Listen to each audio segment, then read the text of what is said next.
So this worksheet number 7 talking about the structure and the chemical components of the chromosomes. Let's move to this question number 1. Question number 1 is showing given the composition of the bases of DNA extracted from two types of cells of an ox. So we got the cells of the thymus and cells of the spleen. We have 28.2, 21.5, 21.2, 27.8, 27.9, 22.7, 20.8, 27.3. Let's start step by step and let's choose. Let's start with Ren. Ren, what do you think? What do the numbers represent?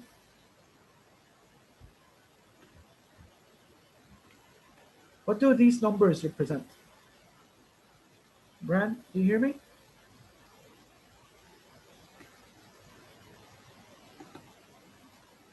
Hello, Ren.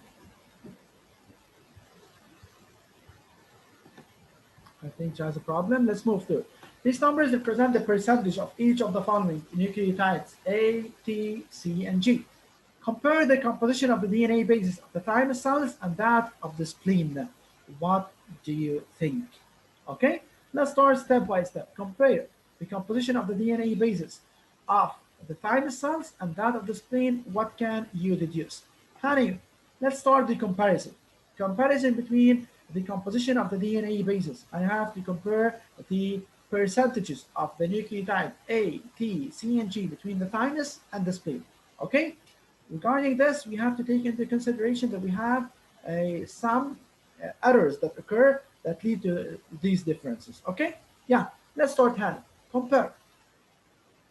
استاذ هلا سؤال Yes. بدنا نعمل A للثايموس وسبلين او Yes. كلهم Yes. You have to compare A, T with T, T with G, G, G, and so on. ماشي. Yes. Let's start For with A, yes. the percentage of cells of the thymus The percentage was of greater. A, the cells of thymus.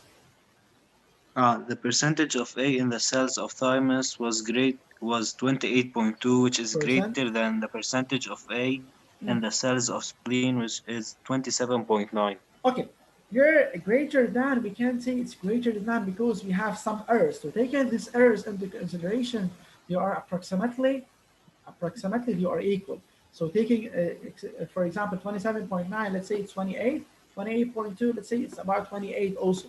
So they are very near to each other. So instead of saying greater than, they are approximately, we can say they are approximately what? Equal. Okay, thank you. Let's move now to Joel.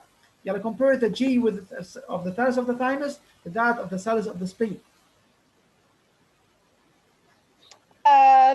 The G of the cell of the thymus, the percentage yes. The percentage of G of the cells of the thymus is 21.5%, yes. which is less than the percentage of cells of spleen, 22.7%. Okay, thank you. Let's move now to Lina Ajami. Percentage of C in the cells of the thymus and that of the spleen. What do you think? Compare. The percentage of the cells of the thymus in the percentage C. of C in the cells of the thymus. Okay. Percentage of C in the cell of the thymus is 21.2, yes. which is approximately equal to the percentage of C in the cells of spleen, which is 20. Thank you. Thank you. Let's move now to Maya. Maya, what do you think about the percentage of T?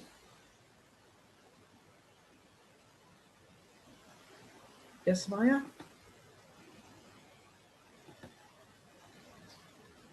I think you had a problem.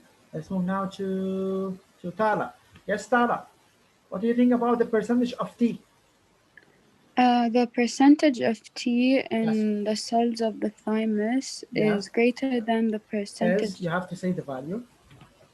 Which is 27.8. Yes. Is greater than the percentage in the greater cells. Than that. You can simply say greater than that. Instead of saying greater than the percentage of T in the cells of the spleen, you can say greater than that in the cells of the spleen, which is 27.3. 23%. Thank you.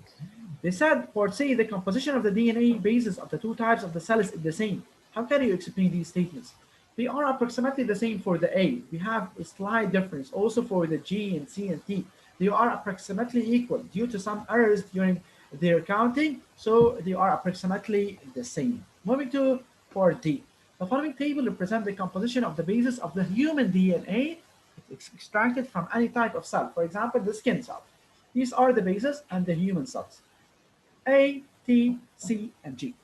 Compare these numbers to those of the cells of the ox. What can you deduce? Comparison between these and between the cells of the ox. What can you deduce from this?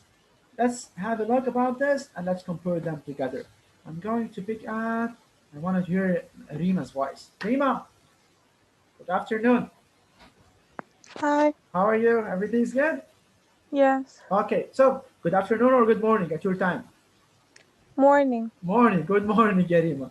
Okay, so here they said that we have to compare the numbers of the cells in the human body, let's say the skin cells, to that of the ox. What can you deduce? First of all, let's look at the human cells. Which of these two they are approximately equal? The cells of the thymus and human cells. Looking at the human cells, Rima. Look at the human cells. Look at the bases A, G, C, and T. Which of these they are approximately equal or the same? A and T. A and T they are equal. Why? G and C they are approximately? They are equal. Looking for the cells of the thymus and the cells of the spleen of the ox. A and T they are approximately equal in both the cells of the spleen and the thymus. While G and C? G and C are approximately equal. Approximately equal in the cells of the thymus. They differ a little bit in the cells of the spleen. So what can we deduce here? That A and T they are equal. Equal, and they are what? Complementary. The A and T they are the same amount as they are complementary. While G and C they are approximately complementary. They are complementary. Okay, thank you, Rima. Moving to question number 2. Survival of a plant cell and its DNA. The chosen figure shows a plant cell where structure A is the energy factor. Let's see here. Who can remember? I wanna Hassan. Hassan, what is the energy factor for the cell? What is the source of energy inside the cell? What do we call it? Hassan, maybe he's eating. Hassan. Yes, Hassan. مركز معك. شو قل لي؟ What is the source of energy inside the cell? Proteins and What is the source of energy inside the cell? What is the component of the cell or the structure in the cell that gives energy? What do we call it? The one who knows, there is your hand. شو كان اسمه؟ The hot dog one. What do we call it? Hot dog. Yes. Hot dog structure. أستاذ عرفت قصدك. بس مش عم بتذكر اسمه. Mitochondria. Thank you, Mr. Muhammad. Thank you. Part B, what do we call the part B? Part B, let's give you a hint. Part B is the mastermind of the cell. It regulates all the cell's activity. So what is part B? Yes, Cynthia? Cytoplasm. This is the mastermind of the cell. It's like a bus. Nucleus. Like the bus. فكرت لي بقى. Okay, like the bus, yeah, bus. So it's the nucleus, right? Okay, what part C? They are the ribosomes. They are involved in the protein synthesis. They are called the ribosomes. So moving to the plant cell is sectioned into 3 parts. So the importance of the structures A, B, and C for the survival of the plant cell. The experimental conditions or results are shown in the following document, document 2. Here we have in this document, you have to describe. Describe, you have to say what's happening without any additional information. So you have to say the plant cell is sectioned or is fragmented into 3 fragments. Fragment 1 containing only the nucleus, where it's regenerate. Part 2, it contains the cytoplasm, it degenerate. While part 3, it contains the cytoplasm and the mitochondria, where it dies. Interpret. Who can interpret this? Raising your hand. Who can interpret this experiment? Yeah, let's see.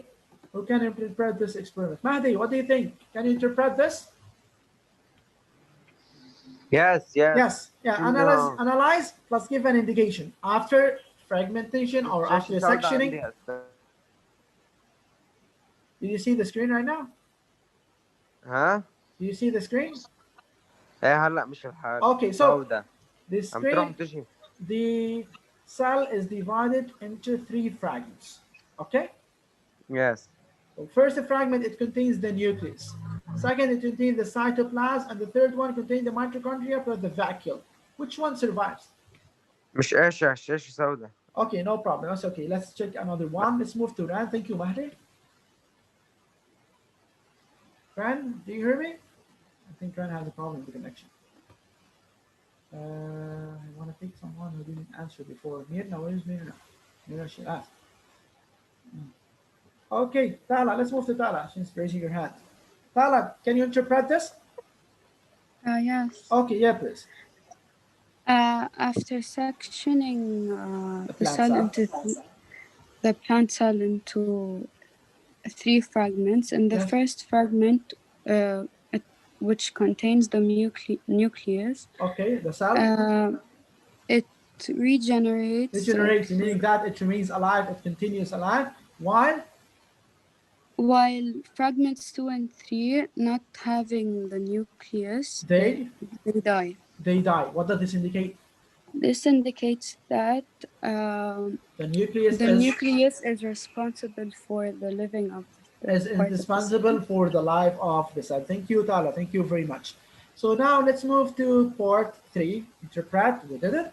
When applying Fulgen reaction, pay attention. Fulgen reaction, it tests for the presence of DNA on the cell.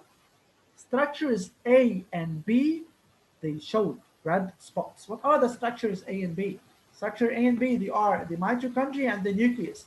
They showed red spots. So this Fulgen reaction, it tests for the presence of the DNA. Structures A and B, they showed red spots, meaning that we have DNA, but not structure C. So after applying, this is the interpret, after applying Fulgen reaction on the cell, structures A and B, which are the nucleus and the mitochondria, they gave red color. Red color with the Fulgen reaction means that we have DNA, while structure C, which is the ribosome, didn't give it red color, meaning that there is no DNA. This indicates that the DNA is found where? The nucleus and the mitochondria. So based on all that has preceded, what can you deduce? Not only the nucleus is the carrier genetic information, we have genetic information that's found in the mitochondria, and this is a very recent study that shows this. Okay?